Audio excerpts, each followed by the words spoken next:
Everyone, thank you for joining us this Monday afternoon. My name is Rajan Basra. I'm a research fellow at the International Center for the Study of Radicalization. And it's my pleasure to welcome Dr. Sagit Yehoshua, who actually completed your PhD at King's College. Is that right, Sagit? That's very true. Yes, Rajan. Yeah, so this is some familiar territory for you. And she's written a fascinating book, which I've read through over the last week, based on her research interviewing terrorist prisoners inside Israeli jails. So the plan for the next hour is that Sagit would present her research for give or take half an hour.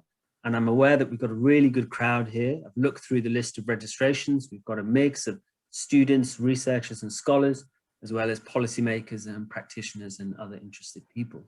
So after the half an hour, I'll then hand it over to the crowd. So feel free in the meantime to write in your questions in the Q&A function, and then Sagit will go through them after her presentation.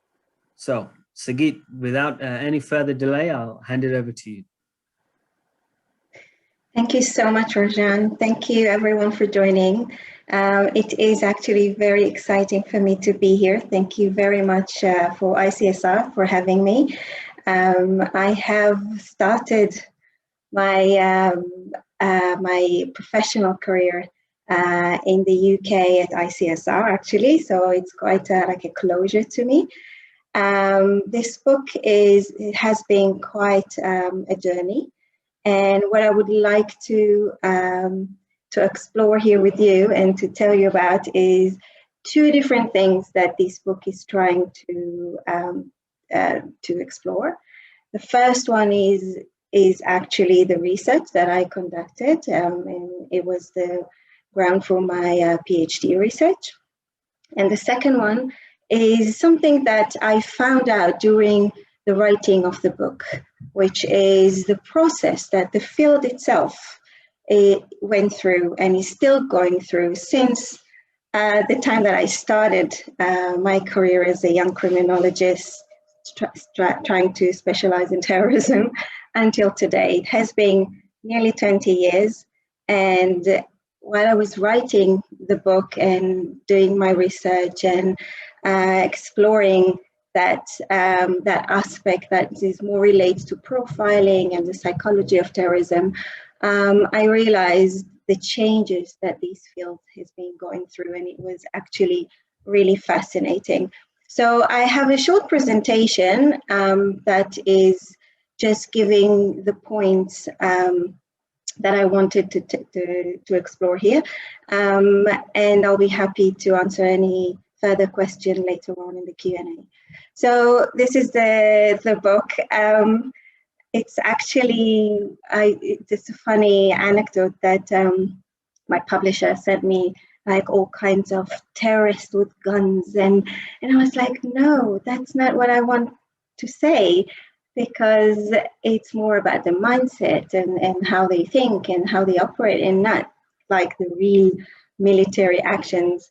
And then I realized that the whole thing is how, you know, we perceived, how we analyze, how we look at things from our perspective. So when I saw that picture, I immediately felt, you know, this is the one. And how do we look at it, and how can we understand how terrorists think, and how, you know, what influenced them, and how they actually eventually decided to join that path and become more radicals. So the first aspect that I wanted to talk about is the actual research. I won't go deep into it. The book, if anyone is interested in reading, describe it in details. But it was nearly 2 years that I spent in prison interviewing leaders of main terrorist group in Israel, which are Hamas, Fatah, and Islamic Jihad. The idea was to sit and talk to them and understand their background, where they come from, how they think, how their minds work, why they made these specific decision, and to understand this phenomena better. The idea was that there was a qualitative research conducted by in-depth interviews with these leaders.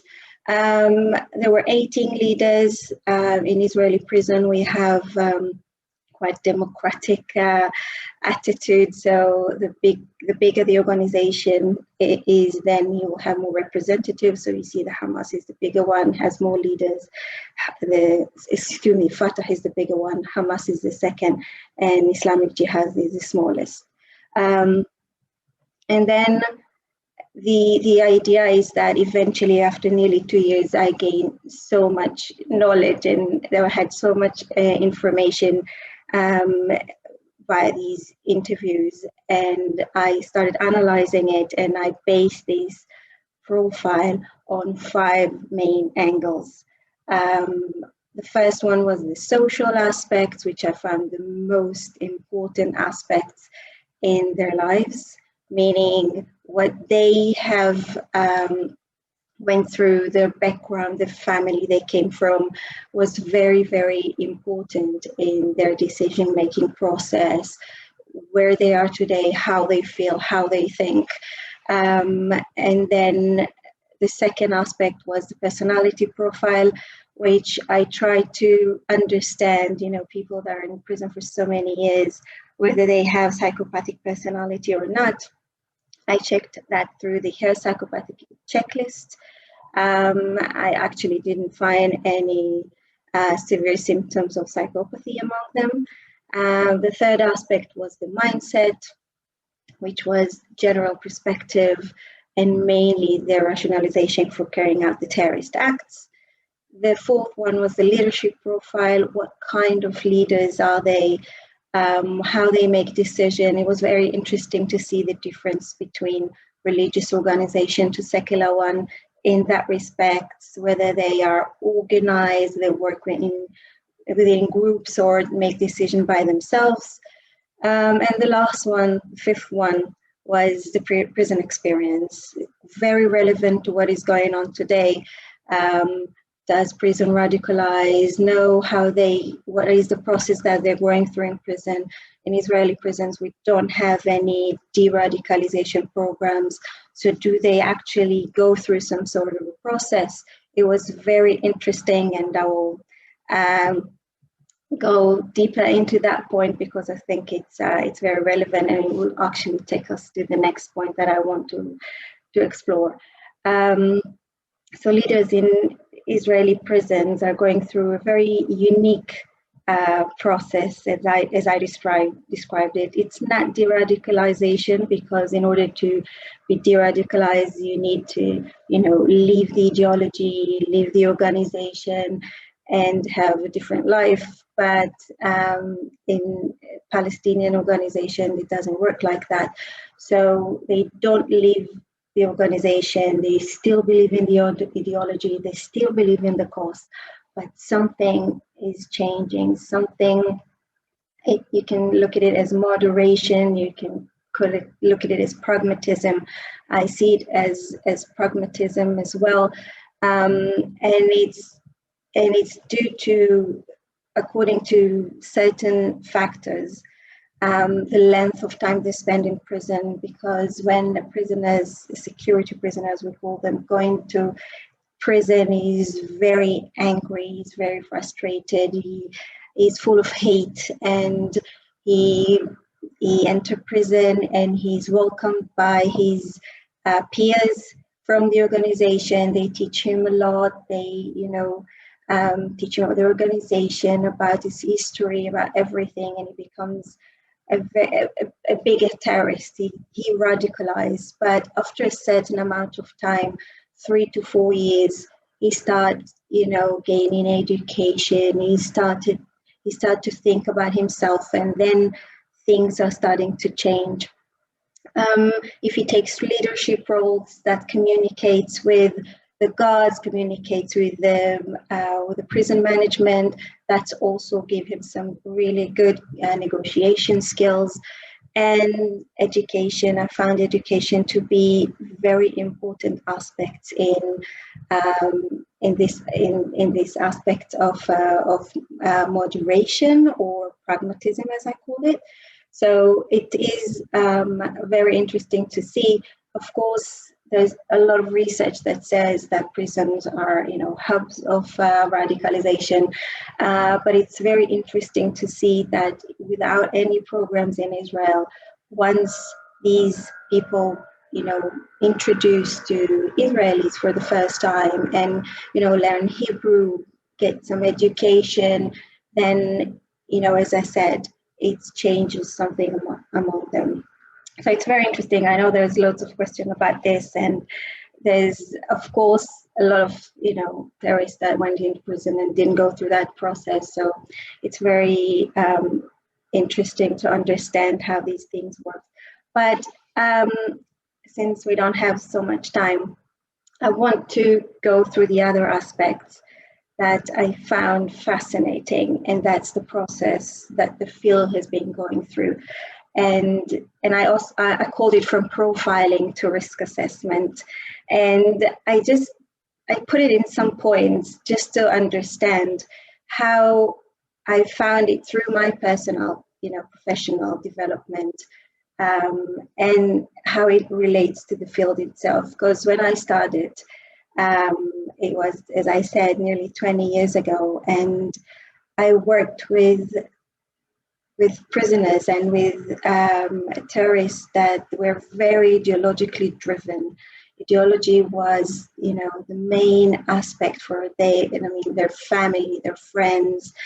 They felt like the savior of their people. They did everything. They sacrificed as they saw it for the greater good. So the ideology was a very main aspect for their joining these organizations, for committing these acts. And it was a certain profile of these leaders that I interviewed, and these terrorists.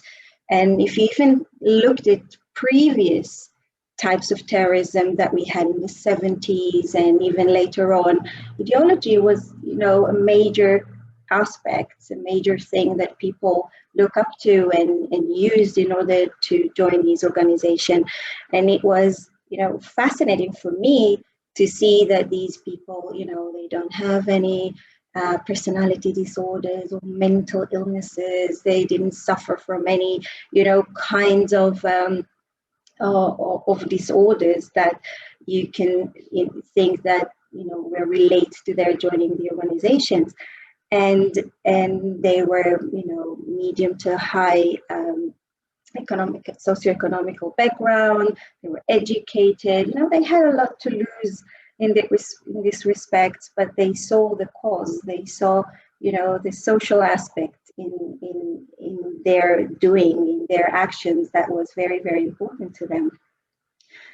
As you see, what we are dealing with today with ISIS, and it started with Al-Qaeda a little bit, but it's dramatically changed the profile of these specific,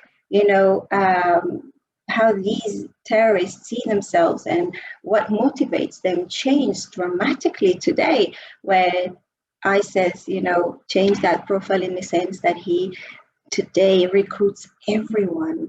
It doesn't matter who you are, what's your issues, what's your problem. And today, suddenly, the ideology became an excuse to join these organizations, because you join them because of a lot of grievances and self-centered issues that you want to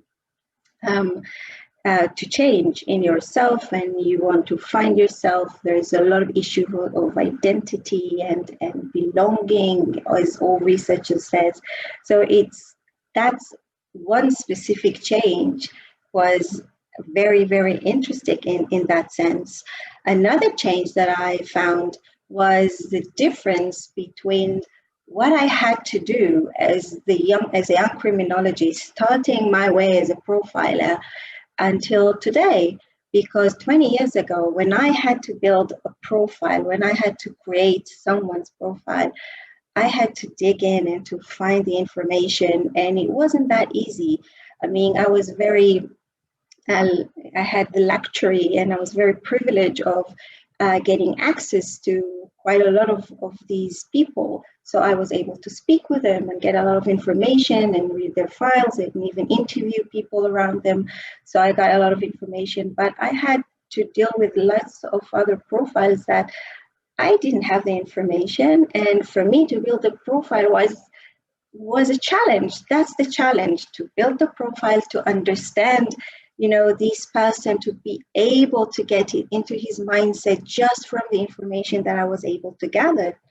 And today, after, this amount of years with social media and internet, suddenly information is not that scarce.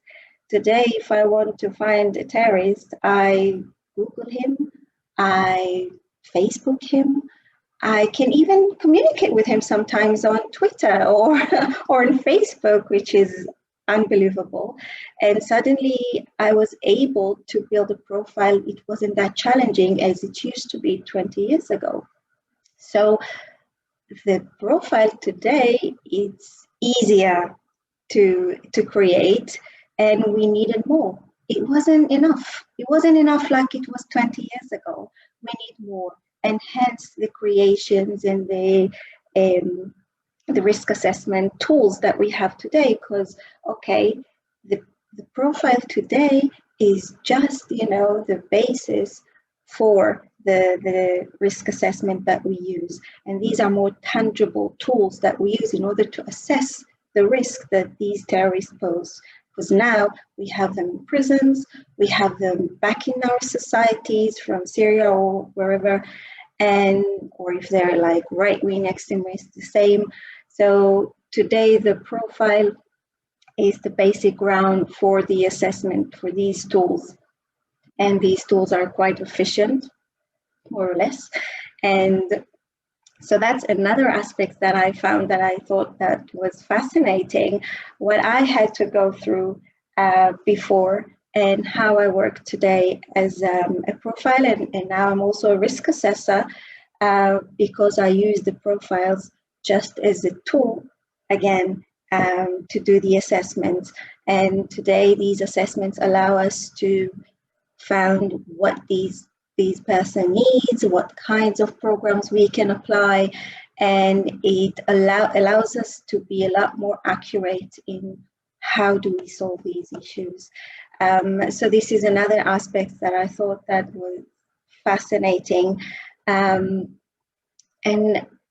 it is, again, as we can see, if we take the profile that I built with the Palestinian prisoners and how I use it today to use the risk assessment tools. If I'm working today with people from Daesh or any kind of jihadist background or right-wing extremism, today I do risk assessment in Israeli prisons where I work with Jewish right-wing extremists. And it's fascinating to see how their profiles are more relevant and more linked or similar to the ISIS ones rather than the Palestinians ones, because these, profiles are more linked with the low self-esteem and issues and personality disorders and really problematic background. So let me see the time. So I feel like things have changed, and it's very interesting to see these dynamics and how things are going. And what I've tried to do in the book, I've tried to first, there you have a chapter for each of these elements of the profile itself, and then how it's combined to be the full profile that explain the process, this field of psychology of terrorism is going through. So yeah, I had a half an hour, 20 minutes to talk, and I'm really happy to answer Q&A if you have any. Thank you so much. Rajan. Brilliant. Thank you, Sagit. So I actually have a question first and foremost. When I saw in your book that you had interviewed 18 convicted terrorists inside prisons, I asked, well, how did you do that? How did you actually get access to these inmates? Because speaking as a researcher here in London, in the UK, it's very, very difficult to get access to convicted. It was. I believe that timing is very, very crucial in these things. Everything relies on timing. When I approached the research department at the Israeli Prison Service, then I applied like everyone else, and at that time the political situation allows for it. They have the commander of the prison was someone that was very open for research and he really wanted the research to be conducted. 2 years later, it was impossible to do it. So I have 18 leaders. I was supposed to do 20, but after 18, they said, okay, we can't do it anymore. So it was amazing. I was very lucky, very privileged. Yeah. And then once you get approval from, it seems like the role of leaders was quite important, as in within the prison system. How did you then approach the prisoners and try to get them on board? Because I imagine that they would be somewhat hostile towards an Israeli researcher coming in, looking to understand what their strategy and motivations are. Well, I have to say there was no hostility. My research, I didn't force anyone to join. It was completely voluntarily. So only if you wanted, I introduced myself as a researcher that just want to get to know them better. And, the main aspect of terrorism is that it wants to be heard. They really wanted me to hear what they have to say. They wanted me to publish what they say, and they wanted me to see how intelligent they are, that they're not like the crazy people that everyone thinks they are. So, there was a bit of suspicion at the beginning, both sides, and nobody knew if it will even work. But after, the first or the second interview, when they realized that I'm like a psychologist, then they felt very comfortable. And after a while, every time I came to the prison, there was a line, outside of my office waiting because everyone wanted to speak. And so it was amazing in that respect. That's interesting to hear, Sagit, and it ties into one of the questions here we've got from Bart Collard, who says, how was your rapport with the prisoners, with the terrorist leaders, and how did they react to you socially? So was there any certain strategies you had to build that rapport with these inmates? Well, it's interesting because most of them were males. I spoke only with one female. So the only difference I can say was between the genders, because with the male, it was very calm down. I introduced myself and we started talking. I didn't have, immediately specific questions. It was just tell me about yourself. I promised them anonymity, so they felt free to talk about everything. And it was more in a personal, respect rather than security. So the whole setting was different. I didn't allow any guards to be in the room, or they weren't chained. So it was different in that respect. So they felt comfortable. And I had only one incident when the prisoner entered the room. We started talking, and then he felt uncomfortable. And when I said, "You can leave. You don't have to do this," and he wasn't included in the research. That's interesting. Yeah, that's actually surprising to me. I would have expected maybe a little bit more hostility, but perhaps that's my own preconceptions. We've got another question from Mark Edwards, which I suppose ties into this, but looks at it from a different perspective. And he asks, how do you keep your own emotions out of it when you're speaking with convicted murderers. And he also asked, what is your view of terrorists given your professional understanding of how they became who they are? Well, that's an interesting question. Well, as a criminologist, I worked with sex offenders, I worked with, murders, I worked with all kinds of criminals. So the act itself is not an issue. I mean, to some extent, of course, when it's terrorism and it's ideology, then it has a bit of a different sense to it. And yes, some of the interviews weren't easy for me, and some of the descriptions of the acts of what they've done were very hard. But if I felt like, where there was some times that I needed a break, I was trying to be professional when I was in the interviews, doing the interviews, but after that I took a few days of a break. But the idea was that for me as a criminologist, a crime is a crime, and I'm interested in understanding how this person, think, and how he actually, what motivated him to do what he has done. So even though I never, of course, agree with what they're doing, sometimes I can empathize with the background, with the motivations, with, why they've done what they've done. And it allows me to relate, it allows me to understand, it allows me to get into their shoes and understand, how they think. And that's what allows me to understand what they will do next.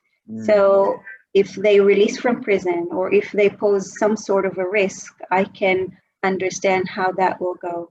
So it's actually a good thing.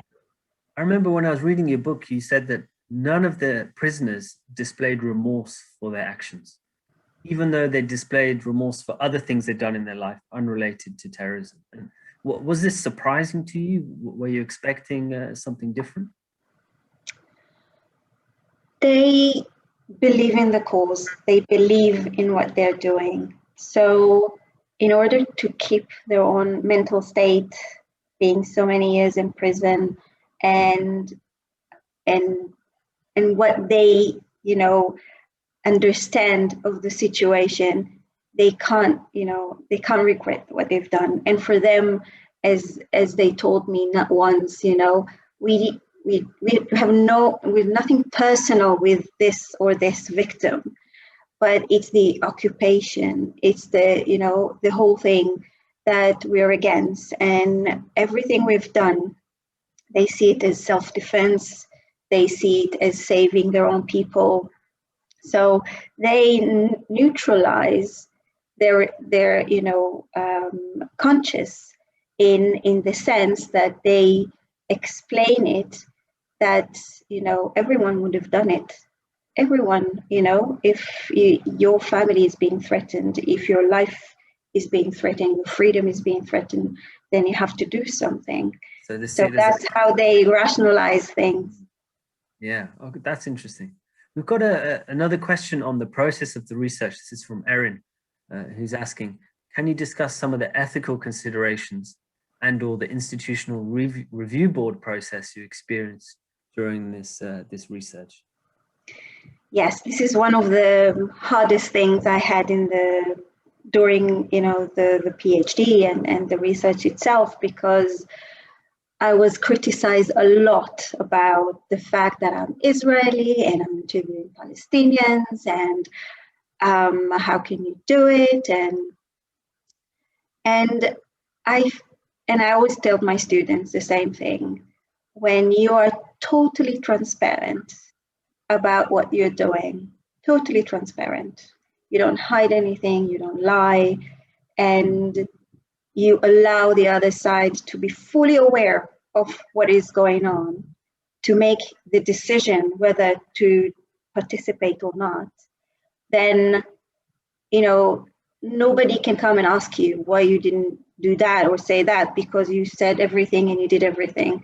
So I explain who I am completely, the fact that I'm Israeli, the fact that I'm a woman, the fact that I'm from a certain background, the fact I said everything. Okay, I didn't hide my motives. I didn't hide the purpose of the research. I didn't, and I also allowed them to choose whether they want to join or not.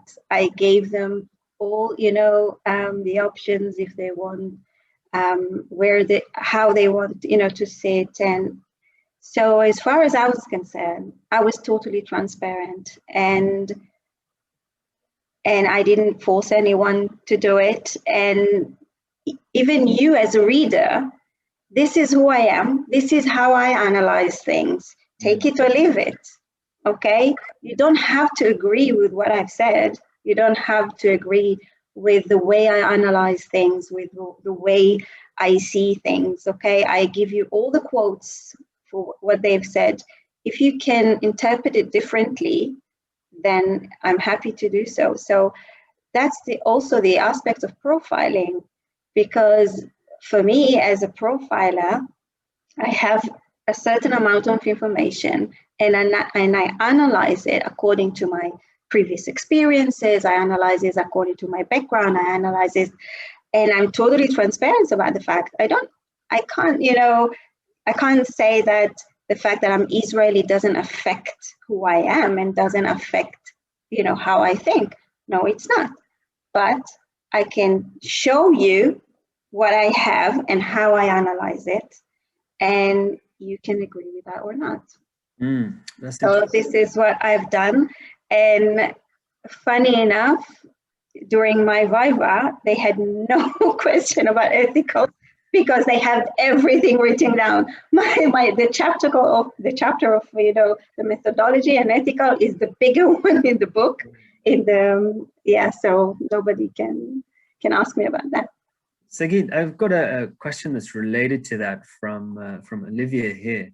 So you said you were very transparent in your approach. You didn't hide anything. You told them exactly what your intentions were and what the procedures would be. Was that then reflected in the attitude of the prisoners? So Olivia asked, how did you balance the integrity of the interviews in terms of what was discussed with potential security issues? And she also asked, was there any hesitancy on behalf of the prisoners to be completely truthful? Was it something you encountered, or was there not really any fear of repercussions for the prisoners? Well, as I said, the security issue, I wasn't interested in that. It wasn't something that I wanted to gain, any information that I wanted to gain. I didn't care about how they build bombs, it wasn't my intentions.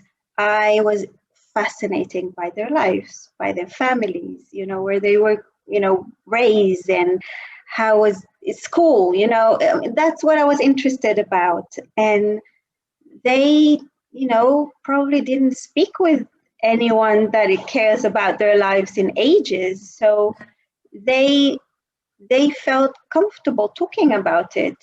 When we approached the issues that relates to the organization and to, their specific actions, they talked about it from a personal perspective, not from the idea of the organization or whatever.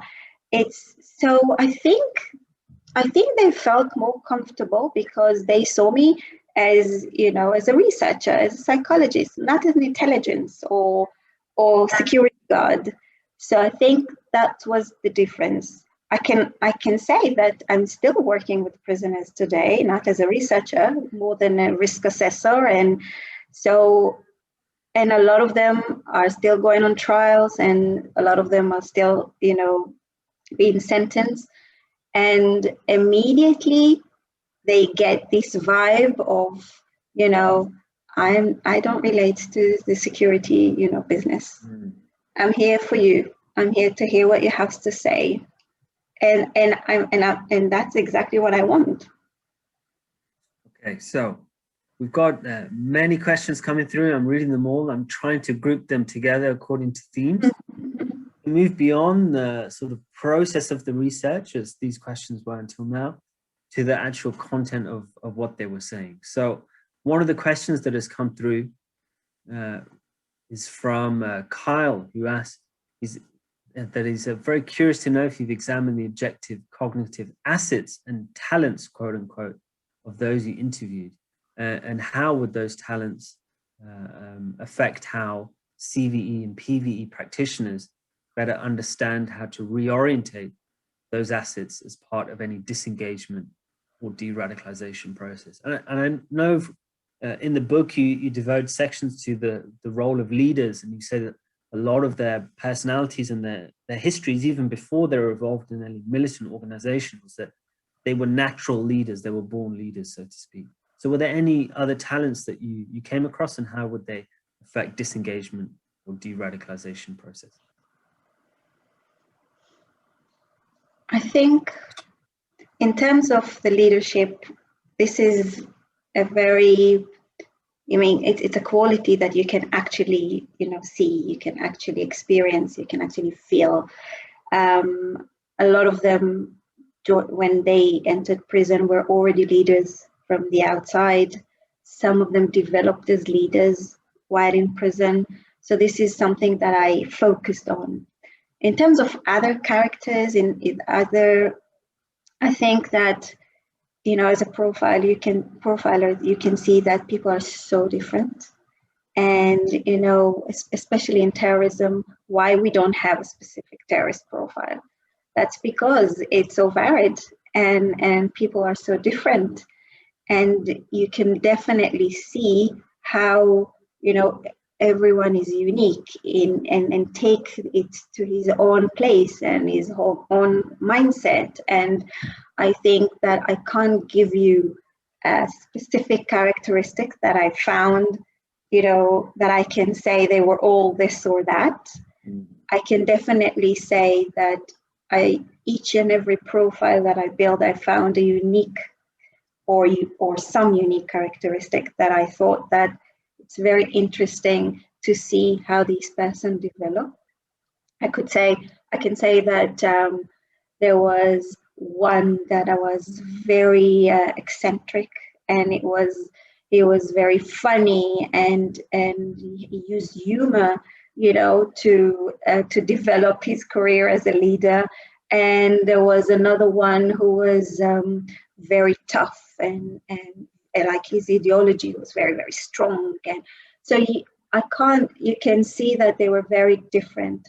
I can say, if we zoom out from this 18 leaders that I work with, and with my experience today with other leaders that are not, with other terrorists that are not leaders or from different groups, you can definitely see that if you have a specific motivation, then as I mentioned earlier, the difference between going via the ideology or via self-grievances or self-centered interest, then you can find similarities among the specific groups. So you can definitely see that, I can say from the right-wing Jewish terrorists that I work with in prison, I can say that a lot of them couldn't integrate in their own society. They didn't find themselves, they didn't find a place they felt belong. So they were all very, they have the same issues that they were dealing with. In terms of their own characteristic and how it led them to go there, I don't think that you can point on like one specific characteristic that I can relate to. I hope that helps. It definitely does. And Sagit, you also mentioned throughout the book the role of family and their social environment. And this is a question that's come through from David. It says, you mentioned family as a significant background influence in terrorist profiles. Could you expand? For example, was this influence a forceful push to armed activism or not? I think that family, and I think everyone can look at themselves, how their family influenced their lives, for better or worse, right? And if we take this specific type of terrorism that the Palestinians represent, then it's a specific type that you're born into it. Okay, it's not something that you pick up when you're like a teenager, like what we see with, you know, the foreign fighters that joined Daesh, for example. You're born into it. You're born into the situation. You're born into the occupation. This is not something that, you know, you didn't hear about, and then you hear about later in your life. So it's the family contribute a lot to it because they are involved in it. I mean, if it's not the father, then it's the brother. If not, then it's the uncle. Somebody's there, you know, will be part of the organization or an activity, or, you know. So if it's not that, then it's the neighbor or the teacher. It's there. It's there. You live in that specific environment. And I'm not saying that it's, you know, immediately leads you to become a terrorist. I'm not saying that. I'm just saying that you're familiar with the ideology, you're familiar with the concept. It's not new to you. You live with it. What you do with it later in your life, whether you decide to actually join the organization or to act, you know, in different ways. Many act in different ways. Of course they are.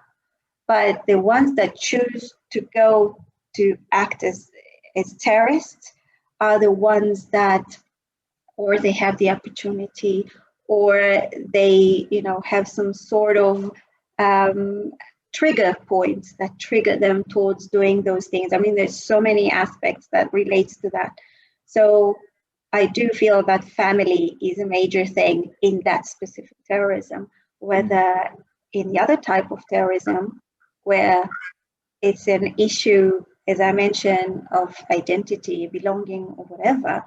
In many cases, and I saw it with the Jewish terrorists as well, the families are not aware of what's going on. The family are not involved. They don't push them into doing those things, but the fact that they're weak and they have no control over these kids, and they don't have a role of, you know, someone that can help these kids, then that's another push factor in them trying to seek help from somewhere else. So as I mentioned, family is important both ways, for better or worse. So we have some related questions in there about the role of ideology. Claire is asking here, that you found that previously you would categorize terrorism as ideologically driven. Let's say you're saying 10 or 20 years ago, and that there's been a change, and terrorism is now more associated with self-esteem and identity issues, like you just said. So Claire asks, is it possible that identity and belonging has always been a significant driver, and just that perhaps previously ideology was more overtly expressed? That's a very interesting question. It's a very interesting question. I never asked that before, but if I need to answer that, I would say that everyone, for each and every one of us, identity is an important thing. And I think that with ideology, you had it before, you had your identity, it was very, very strong, and the ideology just helped you to, you know, to realize that, or you knew it, but the ideology, you know, completed you, or pushed you to defend your identity. While in the other aspects, you're searching for it. You have no idea who you are. You have no idea what your identity is. And these organizations help you in that respect to build your identity. So these are the two different aspects. Okay. Does that make any sense? Well, how about this? I've got a follow-up question which relates to that. And this is from Ariane, who asks, I was wondering whether or not you would say that policymakers and counterterrorism practitioners are aware of that shift in terrorist motivations that you described, from ideology to individual grievances.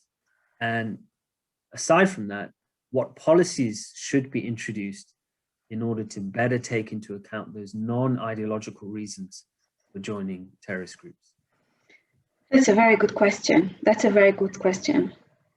I think the whole aspect of de-radicalization programs and trying to understand what works, what doesn't work, I think is what we're trying to do today, understanding that this is a whole different aspect of terrorism. We can't deal with it the way we dealt with, the previous ones. It's interesting because I'm not sure we're actually aware of what's going on in that respect. I think we're just acting out of intuition. But it is, we are becoming more and more aware of the fact that for me today, if I need to find a rehabilitation program for a 18-year-old, right-wing Jewish terrorist, it's easy. Okay, just give him something that he will feel good about himself, help him find a job, help him find who he is. It's like there's so many programs that can help this kid. He just need help. I mean, I'm simplifying it, of course. Yeah, I'm making it very simple, but it's easier than, I can't influence a Palestinian who was born into the occupation. What can I do here? Or any other people that, are fighting, feeling that, they're deprived of their home state. This is not something I can help with. But someone that feels that he can't integrate, teach him the language, teach him, there's so many things that you can contribute in order to help. But you need to find the exactly the right one, because if you give him something he doesn't need, then you're making it worse. Okay, so we've got 12 minutes left. We've still got a bunch of questions to go through, so we're going to go through these at quite some pace. I've got two questions that are related. The first is from Julia, which says, what aspect of prison do you feel was most influential to moderating these prisoners?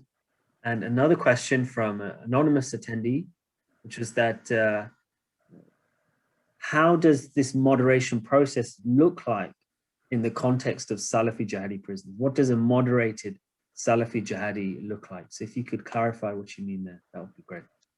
Okay, the first question, I think two aspects are really important.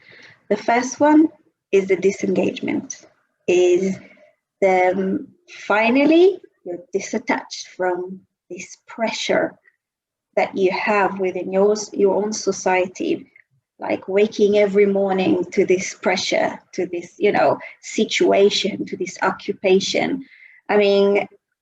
You're away from it for a while, okay? So this attachment from that is quite refreshing in that respect. And I think it's very influential. The other aspect is the meeting of other people. So meeting Israelis sometimes for the first time while you're in prison, communicating with them, learning the language, listen to the TV shows, the Israeli TV shows, and feel more related to the community. So it is in that respect, during time, it's something that is quite influential. As for the jihadist, I think that since there is a lot of, as I mentioned, own grievances, I think prisons sometimes give you the ability to reflect on what you've done, where are you, how did I get here?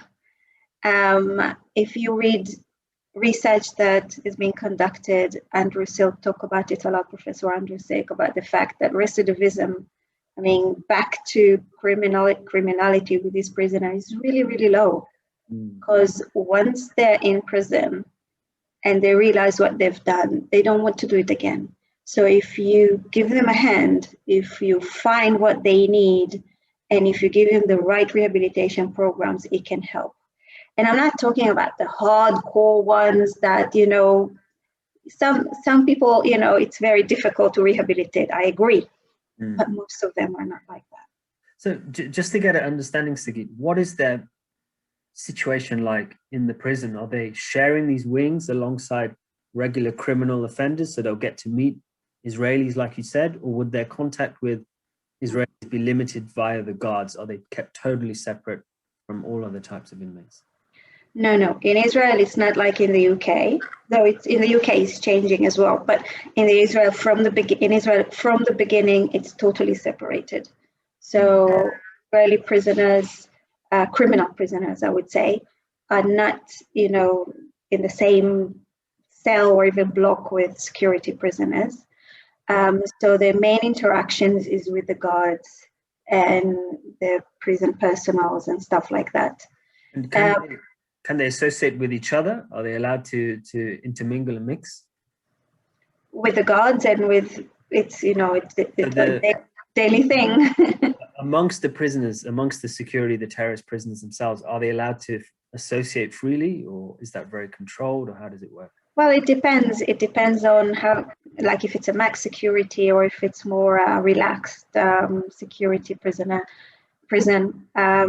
Some of them you have a block which is only Hamas, and some of them you can have it mixed.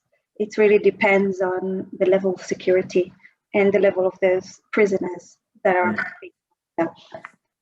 I've got another question that's come from an anonymous attendee who asks, were offenders seemingly self-aware of the non-ideological factors that drove them towards terrorist groups and terrorist violence?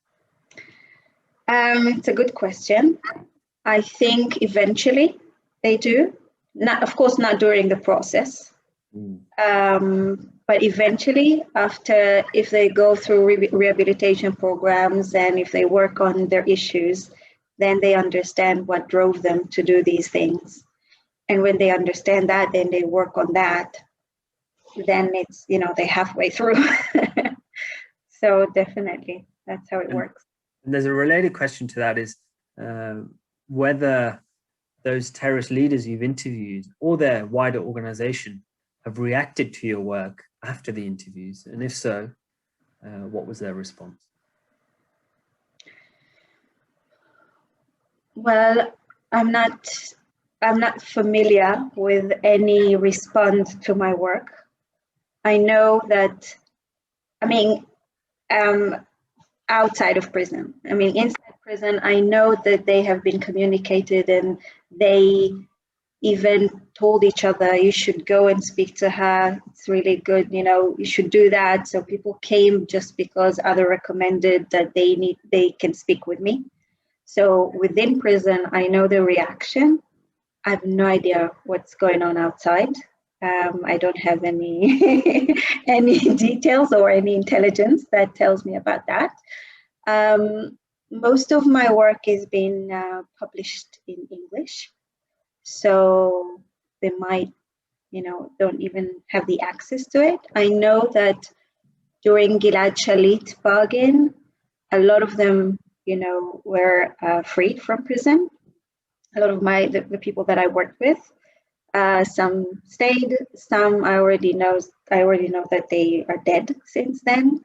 So yeah, it will be interesting to know to know what they think. Maybe they will buy my book. I don't know. Now that they're out. We've got a question here from Julia, who goes, what do you feel the next step of research in this area should be? It's interesting because when I did it, I really wanted to do the same thing about the people from the organization, not the leaders, because I know that, it will be the outcomes, the results will be different. But today, I think that the next level will actually be to see how we can improve the rehabilitation programs according to the profiles that we build. So first, understanding the phenomena like I did with the foreign fighters, and then to find the correct programs that relates to them. That's how I see it. I'm curious then, if when you were interviewing these leaders, did they also have that distinction of leaders and followers having different motivations and deciding to join these organizations or not? I think they were aware of the fact that they come, because they felt responsible for others, and they felt that they can actually lead others to do things. Some of them said that, they were forced to lead because of the situation. It's not something that they wanted to do in the first place. But yes, there is some sort of, differentiation, though today, as I mentioned, back then, to join Hamas was, a nightmare in terms of recruitment. I mean, it wasn't easy to be a member. I remember one of them told me it took him like 3 years, and he went through all kinds of tests and whatever. And then after 3 years, they told me, okay, wait at home and we will call you. Like, don't call us, we call you. I mean, with Daesh, with ISIS, it's like whoever wants to join, just come, and they use more quantity rather than quality. And I think that's affect, the type of, actions that the organization is doing, and how it didn't succeed at the end. So we've got another question here from Gune, who asks, does your analysis on the psyche of these prisoners provide a common denominator for us to identify individuals? You did mention this earlier, that you see this common denominator between, let's say, Jewish right-wing extremists and Fatah and Hamas prisoners. And just to add to that, I wonder, were these prisoners then also aware that there were common denominators amongst these different types of terrorism, or did the Fatah leaders you speak to consider themselves to be very different from someone that would be supporting Hamas, for example? Well, first, they don't see themselves as terrorists, of course. They see themselves as freedom fighters. They see themselves as people who are doing, this very important, needed role, and actually sacrifice themselves for the greater good for their society. So I remember when I spoke with Hamas, it was mid-2000, and it was after 9/11, and they were like really against Al-Qaeda. Al-Qaeda were terrorists, what they've done, and it's so they are terrorists. They're not terrorists. Hamas is not a terrorist. Al-Qaeda is terrorist. Is a terrorist organization. So it's interesting to see, of course, because why they care about the United States. We have a local grievance, okay? Once we will have Palestine, we are not going to go and try to conquer the world. Unlike ISIS, for example, okay? For him, it was just, the beginning. He has very global aspirations. So I think that, of course, every terrorist or every person, that extremist, see himself differently. I can say that the Jewish terrorists they know that what they're doing comes from issues, and even though they use ideology as an excuse, like foreign fighters that use ideology as an excuse, they know eventually they get it. Sometimes after they get caught, they get that it's wrong. They get that something is wrong. But if you really believe in an ideology, even when you get caught, you'll still believe in it, because what you've done from very sincere and genuine place. Okay, well, it's now 6:30 here in London, so I have to draw this to a close. But thank you, Sagit, for joining us and for presenting your research. And really, I was very impressed by the fact that this is based on such good data, and the analysis, I think, is really on point as well. So thank you for coming here and presenting it to us, and thank you everyone for joining.